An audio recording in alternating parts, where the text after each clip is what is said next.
Bektemir tumani ichki ishlar organlari faoliyatini muvofiqlashtirish boshqarmasiga kelganmiz. Patrul post xizmati xodimlari birinchi bosqichga jalb qilinganda Ikota mahallasida o'zida tushib qo'yayotgan Cobalt rusumli transport vositasini ko'zdan kechirdinglar, to'g'rimi? Xuddi shunday ko'zdan kechirganimizda o'sha har xil dori vositalari borligi aniqlanib va xolislar ishtirokida olinib, Bektemir tuman jinoyat qidiruv bo'limi xodimlariga topshirildi. Hurmatli yurtdoshlar, mana o'zingiz ko'rib turibsiz. Bu yerda kuchli ta'sir qiluvchi dori vositalari, giyohvandlik vositalari mana bor.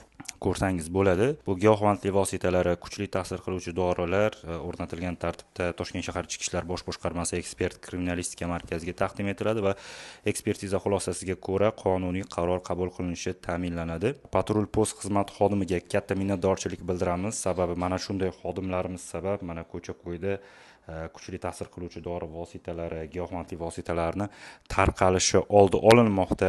Eslatib o'taman, Toshkent shahrida Ichki ishlar bosh boshqarmasi va boshqa huquqni muhofaza qiluvchi organlar tomonidan giyohvandlik, kuchli ta'sir qiluvchi dori vositalariga tarqalishiga qarshi keskin kurash olib borilmoqda. Bu tezkor tadbirlarni albatta biz Toshkent shahar Ichki ishlar bosh boshqarmasining rasmiy kanallarida, ijtimoiy tarmoqlarda yoritib borishga harakat qilamiz.